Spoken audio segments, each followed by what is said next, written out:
Coming up on the Epoch News, we will uncover why is the mainstream media portraying Attorney General William Barr as a villain and what really are the tactics at play. And folks, thanks so much for tuning in to the Epoch News channel. I'm Angela Anderson. And if you haven't already, please make sure to follow along with our channel by subscribing and hitting the notifications button. Today's story was written by reporter Joshua Phillip. So an illusion is currently being propped up by politicians and the media against Attorney General William Barr. If you've only been following the legacy news outlets, you'll likely see Barr as a villain, compromised by President Donald Trump and attempting to withhold evidence of collusion in special counsel Robert Mueller's report. Yet, if you've been reading the information yourself, you'll likely see that Barr declassified the Mueller report and withheld only the parts related to grand jury investigations, information he cannot make public without breaking the law. Now, Democrats in Congress are holding Barr in contempt for not breaking the law.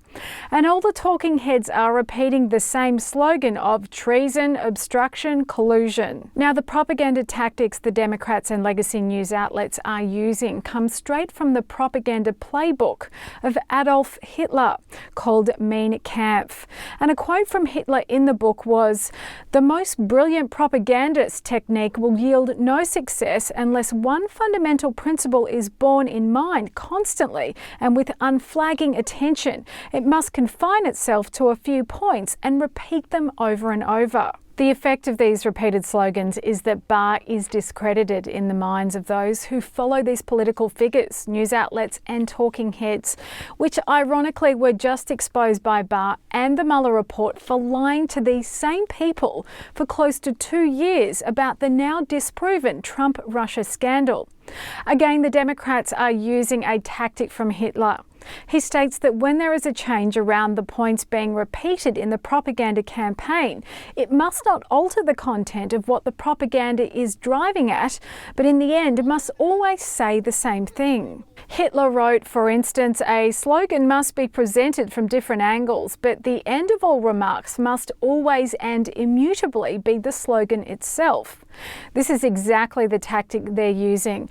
Democrats and the legacy news outlets have repeated that Trump colluded with Russia and that Trump attempted to obstruct the special counsel investigation. When the Mueller report concluded that Trump neither colluded with Russia nor obstructed the investigation, these same figures continued pushing the same false narratives and did so by expanding the narratives to include Barr when he exposed their falsehoods. So in other words, they continued using the same slogan, treason, obstruction, collusion, regardless of evidence. Staying true to Hitler's playbook, the Democrats and legacy news outlets merely presented the slogans from different angles by using them to discredit Barr.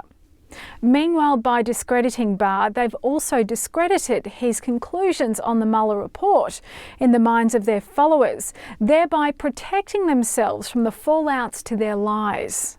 So their tactic of discrediting Barr in the public consciousness will also act as an ideological smokescreen going forward.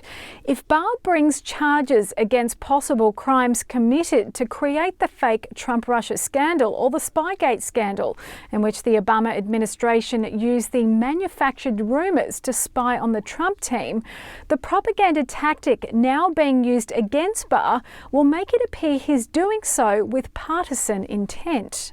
Now let's take a look at the art of deception. The purpose of psychological warfare is to alter the way a person interprets information. To accomplish this, this information doesn't necessarily need to be altered, just the conclusion that people arrive at. This is mainly accomplished through the subversion of a target's cycle of meaning. The symbology theory on how people interpret reality and how groups can manipulate it is explained in depth in the book Blood Sacrifices, Violent Non-State Actors and Dark Magico-Religious Activities by the Terrorism Research Centre. It states, we as a species do not perceive objective reality, but rather a series of limited, mediated and interlinked symbolic schemas that we as individuals assume to be reality.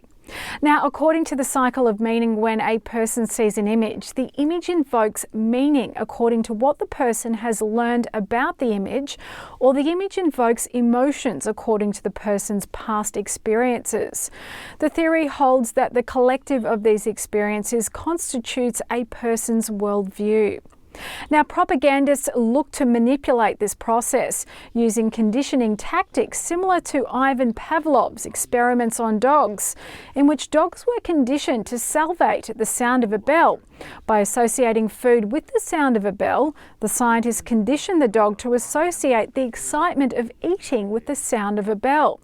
From the standpoint of propaganda, this subverted the dog's cycle of meaning to associate that feeling with the symbol of a bell. Now, this is also how agitation propaganda works. The propagandist intentionally agitates the emotions of a target, then tells the target to associate the emotion with a political issue. The political issue then becomes a symbol that triggers the intended emotional response. So, using this same tactic, Democrats and legacy news outlets have taught their followers to interpret Barr as a symbol of the same emotions they agitated when framing the false Trump-Russia scandal. Rather than admit their lie, they perpetuated it by expanding the slogans they used in this campaign to include Barr. So through these methods, the propagandists have turned Barr into a symbol of obstruction. The result is that in the eyes of their followers, anything Barr now does will be interpreted as obstruction.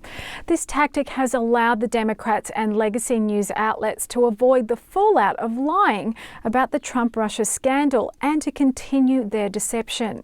So folks, what does this mean for Barr? Well, we do know that here is an outstanding man standing on the right side of the law. Folks, we'd love to hear your thoughts on this topic below, and please make sure to subscribe and give us a thumbs up if you haven't already. Thanks for tuning into the Epoch News. I'm Angela Anderson.